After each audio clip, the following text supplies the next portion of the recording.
राधे राधे दोस्तों, कैसे हैं आप सब। उम्मीद करती हूँ कि सब बहुत सही होंगे, अच्छे से होंगे। श्री जी की कृपा से मैं भी बहुत अच्छी हूँ। और ये हो गया है सुबह। जैसा कि मैंने पिछले ब्लॉग में बताया कि मैं गोवर्धन परिक्रमा लगाने आई थी, तो वो नवरात्रि का समय था, न्यू ईयर था, तो मैंने बोला इससे अच्छा समय और क्या हो सकता है परिक्रमा के। ऐसे तो मैं कोशिश करती हूँ महीने में एक लगा लूँ, और महाराज जी की कृपा से लगा लेती हूँ। तो रात के बज गए थे 12। फिर मैंने सुबह सुबह जल्दी से इन्हें उठाया, दुलार किया, लाड किया और फटाफट नहलाया। और ये देखिए यहाँ पे मेरे राधे श्याम स्नान कर रहे हैं, और मेरे कान्हा और लाला स्नान करके पीछे टॉवल में रैप होके बैठे हैं। मुझे बड़े क्यूट लगते हैं जब ये रैप होते हैं। रात देखिए कितने सुंदर लग रहे हैं, तीनों के तीनों, तीनों के तीनों। हाय हाय, नज़र ना लगे। देखिए ये मेरे हो कान्हा, ये मेरे राधे श्याम, और ये मेरे लाला। कितने प्यारे लग रहे हैं ना तीनों बच्चे। बोलिए राधे राधे, हरी बोल। तो ये इन्होंने पहन ली है पोशाक, और फिर मैंने इन्हें जल्दी जल्दी में भोग लगा दिया, और इनका मुख दर्शन कराना भूल गई थी। तो ये बिस्किट जो है डायरेक्ट फ्रॉम फार्म है, ये मेरे हस्बैंड जुगाड़ लगा के लाते हैं। तो मतलब आप भोग लगा सकते हैं मेरे हिसाब से। तो बाकी सबकी अपनी अपनी श्रद्धा होती है, तो मैं लगाती हूँ क्योंकि डायरेक्ट फार्म से आती है, तो इसमें कुछ वैसा है भी नहीं कि कुछ चीज़ें टच है या फिर शुद्धता का कोई इशू। बाकी भगवान बेहतर जानते हैं, अगर कुछ ऐसा होगा तो ही मुझे ज्ञान देंगे, मैं आगे से नहीं लगाऊंगी। तो ये हो गए तीनों बाबू तैयार निकलने के लिए। तो ये मैंने सबको पहना दिया पगड़ी, और अब मैं इनको डालूँगी इनके डलिया में। और उसके बाद फिर मैं गोवर्धन से मैं एसी बस लेती हूँ, मथुरा जाती हूँ, फिर वहाँ से रिक्शा लेके स्टेशन। तो मतलब डिपेंड कब कितने लोग हैं। तो अभी फ़िलहाल तो मैं बस से जाऊँगी। तो ये मैं इनको निकलने से पहले ड्राई फ्रूट्स का भोग लगा दी, ताकि रास्ते में ये आराम से खाते रहें जब भी इनको भोग लगे। जैसा कि मैंने पहले भी ब्लॉग में बताया था कि जब भी आप ट्रैवल करें तो ड्राई फ्रूट्स तो रखना ही चाहिए, कि जस्ट इन केस कुछ ऐसा नहीं मिल रहा है तो भाई जो नियम है, जो समय है, बच्चों को तो भूख लगी जाती है, भोग लगाने का समय होता ही है, तो हम ड्राई फ्रूट्स का भोग लगाते रहें, है ना। और एक पानी का, एक जल का बॉटल रखना चाहिए। अब मैं अभी तक इतना जानती हूँ, इतना ही ज्ञान है मुझे, तो मैं इतना ही कर पाती हूँ। तो बस लगा दिया हमने भोग। और ये कटोरा भी मुझे बहुत पसंद है, ये मेरी फ्रेंड प्रियंका ने मुझे गिफ्ट किया था उसकी शादी पे। लाला को बेसिकली गिफ्ट किया था, तो बस इन चांदी के कटोरे को मैं उनके लिए ही यूज़ करती हूँ। तो ये हो गए तैयार, और ये पहुँच गई मैं दिल्ली। बहुत गर्मी थी, एसी ट्रेन के अंदर तो पता नहीं चल रहा था। मैं तो इतनी थकी थी कि मैं सो गई तीनों के साथ ढक ढुका के। और फिर मैं पहुँच गई स्टेशन, और स्टेशन से ये घर। और घर आते ही मैंने इनको फटाफट से लगाया बेल के शरबत का भोग, नहीं गन्ने का शरबत, गन्ने का रस मैंने भोग लगाया था, तो ताकि सब तीनों के तीनों ठंडे हो जाएं।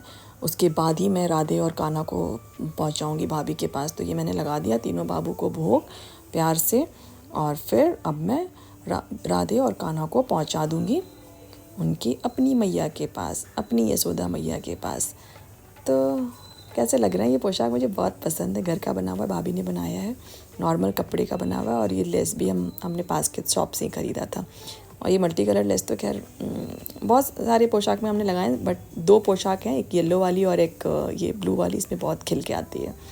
और अब हो गए मेरे लाला अकेले अपनी गैया के साथ। तो ये गैया मुझे बहुत सुंदर लगता है, इसका जो स्वरूप है, और सभी को इसकी तारीफ़ करते हैं। खैर गौ माता तो तारीफ़ के लायक होती है, हमारा आप होते कौन है बोलने वाले, बट ये स्वरूप बहुत सुंदर है।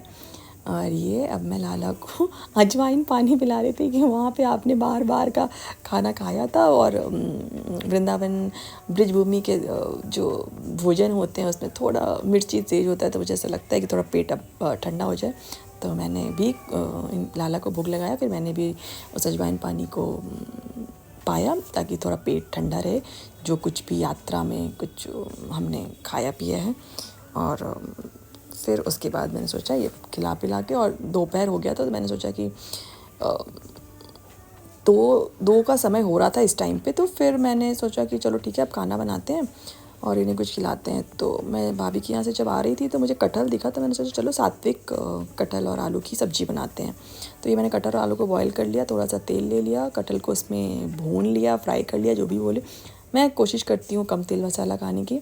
और ये धनिया पत्ता और ये टमाटर, और यहाँ पे ये मेरे आलू और कटहल को मैंने भून लिया, और यहाँ पे टमाटर का प्यूरे बना के और नॉर्मल हल्दी और धनिया के साथ मैंने भून लिया और उसके बाद फिर कटल आलू को मिला के, और ये हो गई मेरी सब्ज़ी तैयार। और मैं फटाफट से रोटी सेक रही थी कि मैं जल्दी से भोग लगाऊं और इनको खिलाऊं, इनको पवाऊं, प्रसाद इनको पवा लूँगी। और ये हो गए तैयार।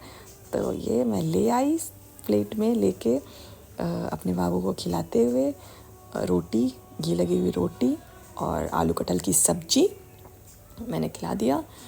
लाला को बहुत पसंद आया था। और ये मैं गैया को भी खिलाती हूँ, जब क्लिप रिकॉर्ड करूँ ना करूँ, बट कोशिश करती हूँ कि भोग के समय में इन्हें भी मैं खिलाऊँ। मतलब मेरे लिए मतलब बच्चे ही हैं वो भी, छोटे से, उन्हें भी तो सब कुछ चटपटा खाने का, बस दूध से बना हुआ चीज़ मैं उनको नहीं देती हूँ, बाकी सारे भोग उनको भी खिलाती हूँ। और ये मेरे लाला बदमाशी करते हैं, पगड़ी नहीं पहनना है उन्हें बिल्कुल भी।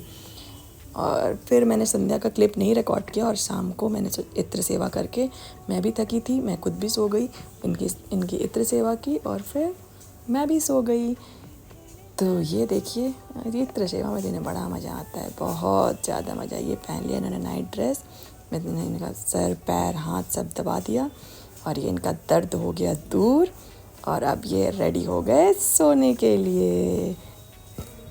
चंदनिया छुप जाना रे, पल भर में लग जा गले। मुझे ठंड लग रही थी, मैंने सोचा इनको भी ठंड लग रही होगी तो इन्हें भी पतली सी कंबल उड़ा दूँ। पतली तो नहीं, खैर थोड़ी है मोटी, बट फैन चल रहा था तो उसमें सही था। हल्का सा मैंने पंखा किया और फिर पंखा बाजू में रख के, जल बाजू में रख के मैं सो गई कि जस्ट इन केस अगर मैं नहीं उठ पाई तो। चलिए, आप सभी को राधे राधे।